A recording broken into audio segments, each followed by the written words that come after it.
Good morning, good afternoon, good evening. We welcome you, whatever time and wherever in the world you are listening. We are pleased you have found us. You are now listening to Inside the Bunghole, a podcast taking you on a journey through wine. Together, we will learn more about this wonderful elixir of life.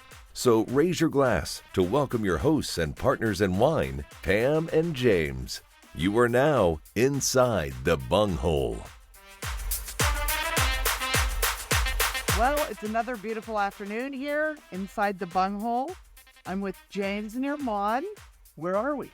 We're in Paso Robles with the famous Gary Eberle of Eberle Winery. How did you even end up out here? Well, first of all, I grew up in Pennsylvania, Pittsburgh, played football for Joe Paterno at Penn State, went down to LSU, got a master's in vertebrate zoology, went down to Charity Hospital, which was in vertebrate that's zoology. That's animals with backbones. And you got a master's degree in that. Yes. Okay. And you're making wine today. Yes, but I started a doctorate in cellular genetics, and I have 2 patents in genetics and 2 published papers. And I was teaching at the LSU Med School working on the doctorate. And one of my professors turned me on to fine wine, and I just had an epiphany. I said, I don't want to be a geneticist. I want to be an alcoholic.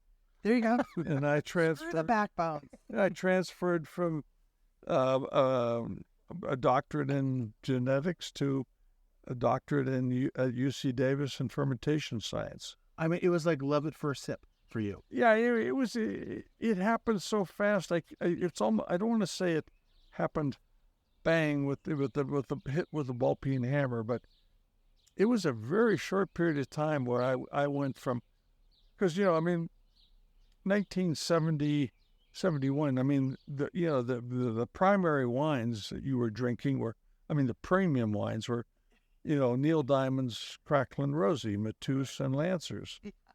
Cracklin' Rosie, you're a store-bought woman. You were from the land of like Iron City beer. Yeah. Beer drinker. Duquesne, Iron City, absolutely, yeah.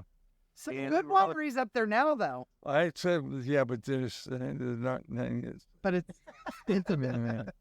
Say no more. Only masochists make wine in the East Coast. You got it. It's too hard.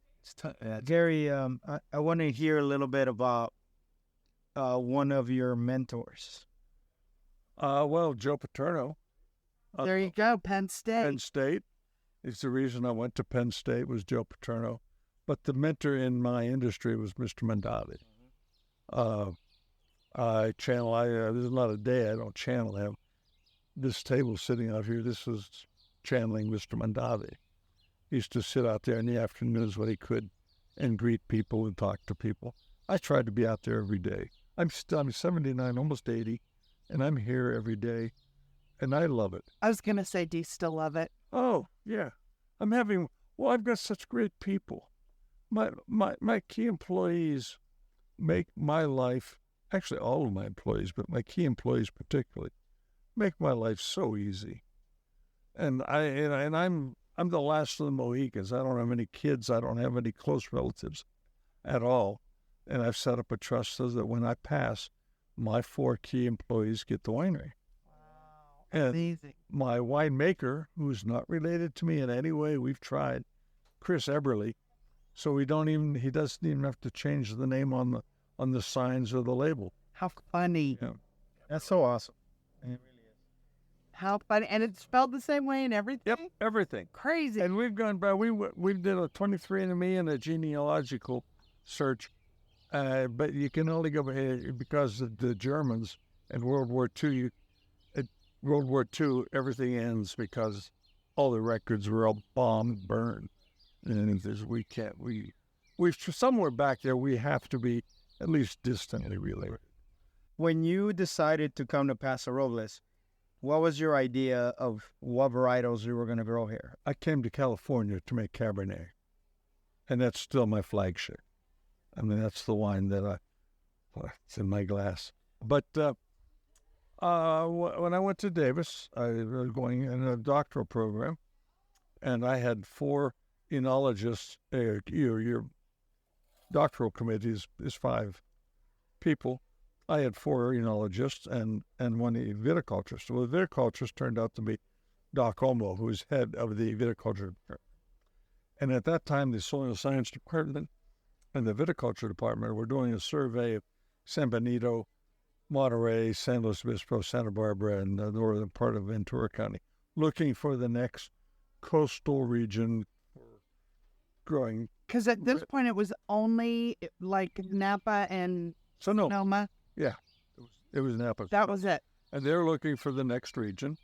And we made field trips down here, and I was the guy. I was the Sherpa. I carried the shovel and the mattock and the backpack full of soil samples. And they 2 trips with Doc Olmo, 1 with Doc Alley, and they independently both. I mean, they just said, "Wow, Paso Robles, this will be the next red wine producing."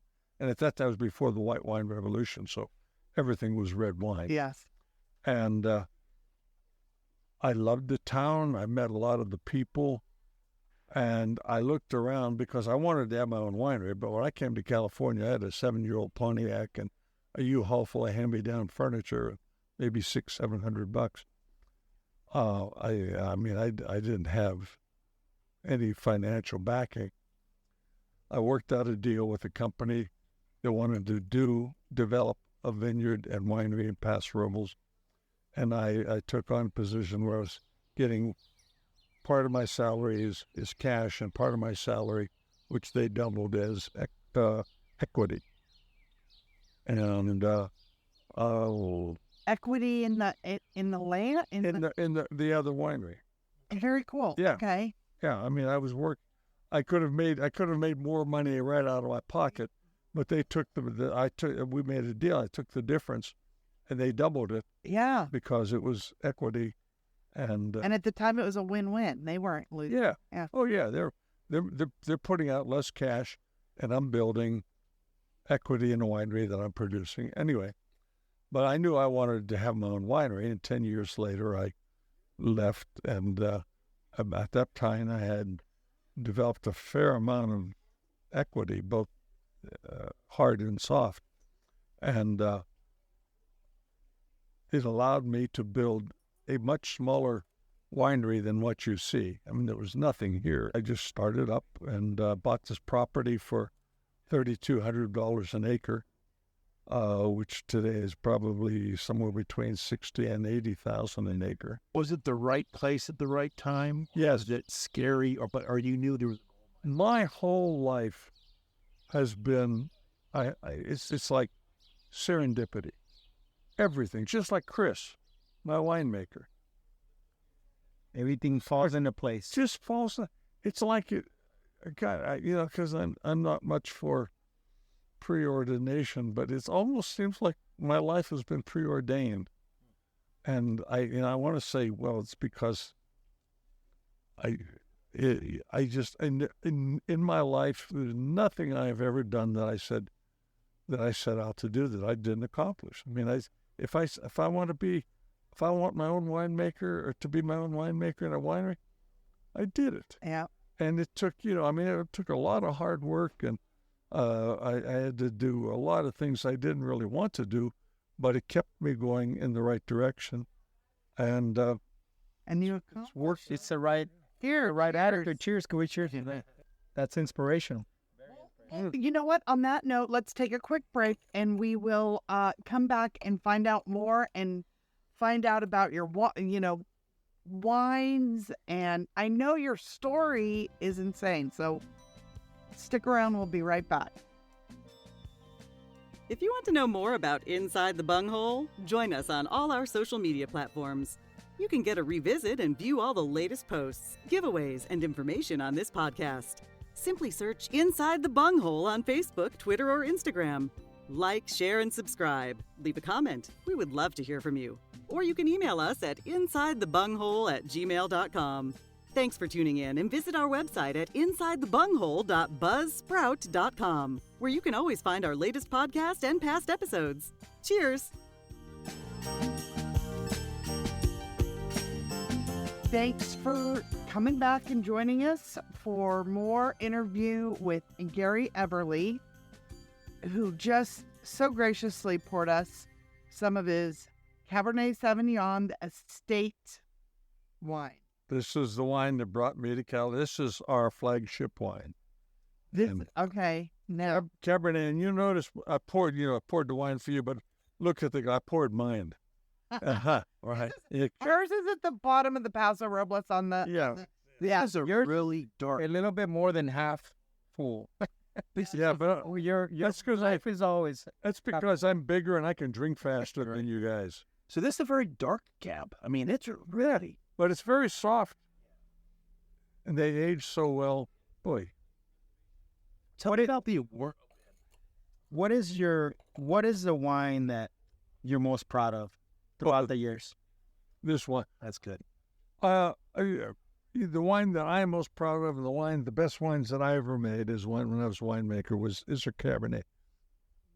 Chris, I hate to say, because I believe a wine's first responsibility is to be read, but he makes the great white wines, and our Viognier that Chris makes is just every competition year in and year out, one of the top 2 or 3 Viogniers in the state every year. I mean, I saw so many awards in there. Yeah. I mean, Only golds, by the way, or better. We don't put any silvers or bronze. Americans don't care about bronzes and silvers. That's right. this hallway full of awards. And we have more. We just ran out of well space. We have more. It's incredible. Yeah. How do you and Chris get along? I mean, do you try? Are there too many cooks in the kitchen, or do you? No. How do you work that relationship? Chris is the winemaker, and the estate Cabernet, which is, like I said, my flagship and everything. You can work around the edges, but but everything else, he's the winemaker, and he can do, and he has done whatever he wants. It's I don't want to say I don't second guess him, but I look at things like he makes a rosé that to me looks like pale wine. I like the rosé with some big color, but it's very successful, more successful. Was it hard letting go of the steering wheel, per se, at one point or another? When I first let go, officially in '98, I was the world's worst. I sat on the guy's shoulder, I kibitzed, and it was hard letting go. But now, I'm 20 years removed from being the winemaker, so and I found that I was much more important to the winery as a salesman than as a winemaker. Tell me about the Robert Mondavi days. How did that relationship? It was the weirdest. To this day, I cannot. I was at UC Davis. I was 23, 24. Mr. Mondavi was 66, 67. And we would go on Fridays. 4 or 5 of us would get in the car and we'd drive over from Davis to Napa, the back way over Lake Berryessa, because Zelma Long, who had just graduated from Davis, and she was the lab tech, and she eventually became the winemaker, but she was the lab tech at that point. And she would have a banquet table with like 20 bottles of wine with 5 cc's or 10 cc's taken out, for the lab stuff. And we would just sit there Friday afternoon, and we would and Mr. Mondavi would come up and join us. And, I never, ever thought I could, be friend. He was 60, I'm in my 20s. But somehow or another, he and I just hit it off. It was like he selected me. And we became very good friends. He used to tell me, "Hey, I'm Robert." I said, "Thank you, Mr. Mondavi." Yeah. He was always Mr. Mondavi. And he would take my phone calls if I called, or if he was, we would sit and talk. And so much of what I do today I channel Mr. Mondavi, like not charging for tasting, having a library of Cabernets. They go by you can buy every Cabernet I've made since '79 under the Eberle label, and I have wines that I won't sell under my old label was working from '76 on, all Cabernets. That was his. Don't ever charge for tasting. At Mondavi, before you could taste wine, you had to take a tour. Well, we don't. We have tours like every 45 minutes, but we don't say you have to take the tour to taste wine. But we make the tour. They're complimentary, just like the tasting, just like they were up there. And sitting at my table. I mean, I still listen to Mr. Mondavi a lot. What did he take of your property? And then growing and it. He was only here once because, I mean, he was really getting long in the tooth right at that point. And I don't remember exactly, but I remember, again, some of the stuff. He said, don't ever forget that you are in the hospitality industry. Hospitality, you have to make spectacular wines. That's your number one goal. But also never forget that you're in the hospitality industry. And, I'm there's, in my industry, there are 3 major awards. And that's the California Lifetime Achievement Award, the Winery Legend Award, and the Mondavi Wine, Food, and Hospitality Award. And to date, I'm the only person that has won all 3 of those. I think it's because I'm so cute. No, it's because you do all 3 things right. Right? And so many people think, I mean, you've got to be this big corporate wine. We're not. We're not a corporate winery. Our production is 28,000. We say 30,000, but we've never quite made 30. We try.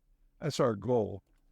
There always seems to be something standing in the way of getting to 30,000 cases. And that's not a small winery. Right. But compared to places like Dow and Justin and Opala, those are big wineries. Like North.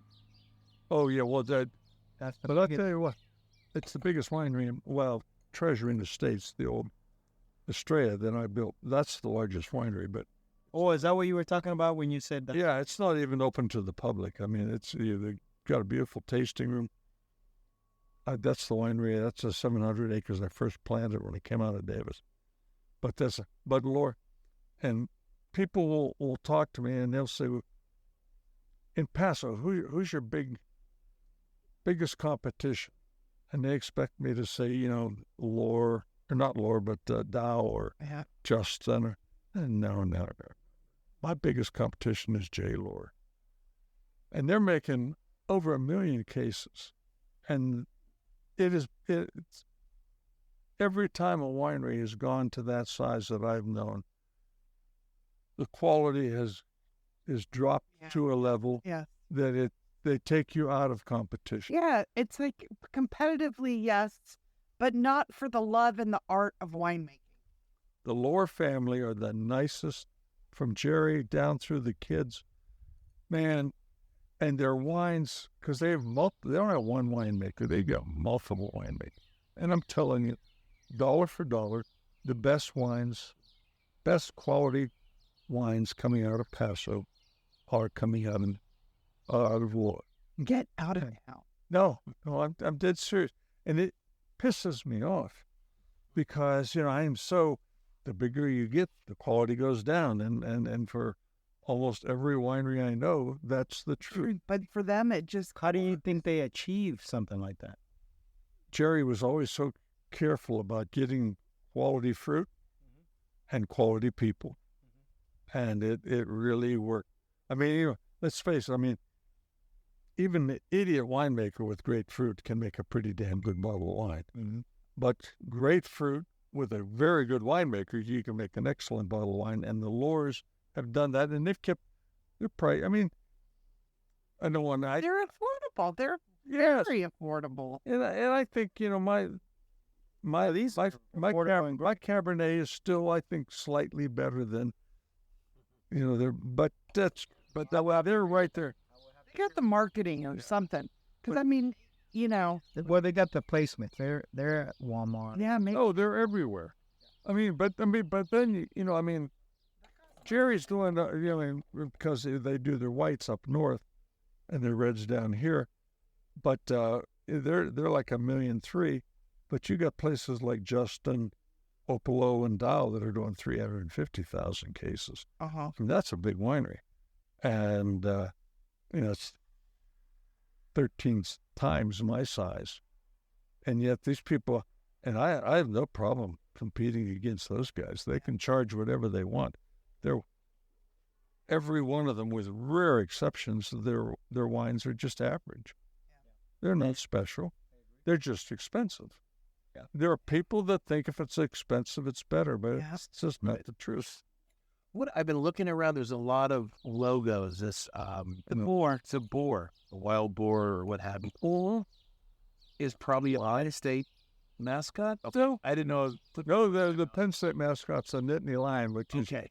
a mountain lion from Mount Nittany. Okay. Well, what is the story? I saw this. That in southwestern Germany, northwestern Switzerland, in Bavaria, the Schwaben area of Germany, that is an Eber, E-B-E-R. The wild boar in Low German is an Eber. And in Schwaben, the L-E is a slang or affectionate diminutive. The son of the boar, the young boar, the little boar. I see. That's it. And you just kind of took to that. Yeah. Hey, Eberle. Translate Eberle. Eberle in German. Oh, yeah. The little son of the boar. Oh, okay. And that was Better son of a boar than... son of a bitch. Yeah. Yeah. So when you did your 21andMe, 100% German. No, my mother was born in Poland, and my grandparents, my father's side, are German. I'm half Polish, half German. I want to conquer the world, but I can't remember why. But Chris is. Well, he's full German. Yeah. Yeah. So I'm only a half German. Well, want to do a break? We'll come back. Yes. So we'll take a quick break. God, I forgot about breaks and everything. Yeah.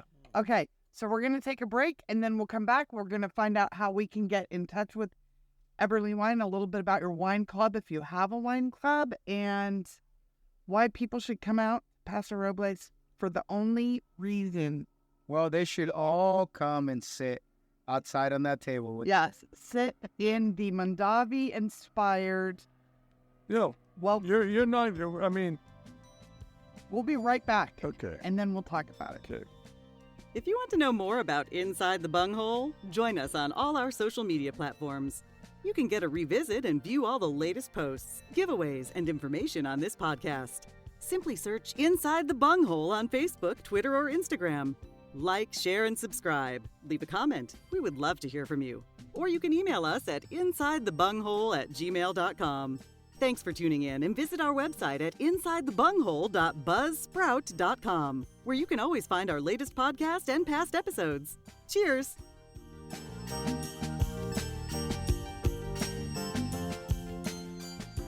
Welcome back. We are at the beautiful, beautiful estate, by the way, the Eberle Wine Estate. There's beautiful ripening grapes in the background, your doggies. Tell me a little bit about the wine club. How do I get in touch with you? How do I buy your wine? Well, we're not that big. We're only in 23 states and then 2 countries in Europe. Although Switzerland is like our 7th or 8th largest market. It's kind of cool. Really? Yeah. That's interesting. But our wine club is about a little over 6,000 people, which, I mean, compared to someone like Tobin James, we've got at least 50 or more. But we've got a pretty good sized wine club. Yes, it is. No, not a problem. Anybody that wants to get in touch with me or the winery, it's just eberlewinery.com. And you come in and you got a whole bunch of selections. You can, pop up on the computer. I'm just starting to learn how to run a wheelbarrow, so I'm not much on the computer yet. But, So looking back now, what do you think of Paso, how it's grown? I love Paso. I came to Paso, there were less than 7,000 people here, just under 7,000. Wow. And there were 3 restaurants that you could get great breakfast, and there were another 3 where you could get a great lunch. But I'm not joking about this. In 1973, I swear to God, the best, most consistent quality dinner was down here. I mean, Paso rolled the sidewalks up at 5 o'clock. There were 3 stoplights in town. Today, there's got to be 50 stoplights. And instead of taking 3 minutes to cross town, it takes you 10 minutes. But parking downtown, we've got so many great restaurants now. We've got at least 10 restaurants that you could pick up and put into New York. I wouldn't put them in San Francisco. But you got Michelin star. Sorry to interrupt you. You got a Michelin star recently here in Paso Robles. Yes, and you can have a dinner in Paso Robles that'll knock your socks off at multiple restaurants. We've got great we're building hotels and almost hand over fist because everybody now comes to Paso. And they love it. I have heard from people that are not even huge wine enthusiasts that have come and visited here and said nothing but amazing things. Amazing. Well, Paso is really what California was as a state 50 years ago. Paso is still that way. I mean, let's face it, the state has moved significantly off from that. And I think people appreciate Paso. And I could tell you from a customer point of view that I'd rather come here and go tasting here than Napa. I mean, the wines are different, but just the experience. The experience. There's not that pretentiousness. This is my uniform. Shorts and Saturdays, Sundays. If I were going out to dinner tonight, I would be going just like this. We do 2 black tie dinners down in the caves every year. Christmas, which is our most, and they've got a 13-foot Christmas tree down there, and it's really a big thing. And this black tie. And I have my tuxedo, my black tie, my boar studs, and black shorts, patent leather shoes, and black knee-high socks. And I have not had a pair of pants on. It's been a long time. When I got the Mondavi Award, down there, there were 750 people there. And Disney put on the whole show. Unbelievable. I couldn't believe it.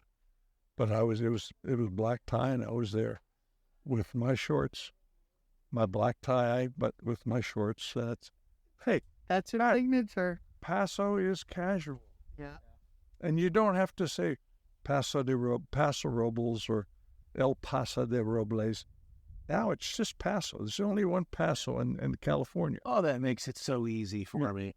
Yeah. I know. Oh, God. Coming from you, you're looking big. Well, they asked me, is it Paso Robles or Paso Robles? And I said, in Spanish, it's Paso Robles. But now you just told everyone it's not Paso Robles, it's not Paso Robles. It's just Paso. There you go. There you have it. I mean, he's right. I mean, it should be El Paso de Robles. Okay, the Paso de Oaks. But no. Paso. There you It's go. all you need. Paso. You're out there listening to this. Yeah. We saw this. It's been solved. Or if you insist on saying, the Robles, it's Paso Robles, not Robles. It's just Paso Robles or Paso. So. Well, I'm telling you, hey, Oh my God, this has been one of my favorite interviews that I've ever had. Seriously. Thank you. And thank everybody who's listening. Yeah. All of our huge database of listeners. Please write us, drop us a line, tell us you're listening. And we look forward to seeing you again and educating you or entertaining you more next time inside the bunghole.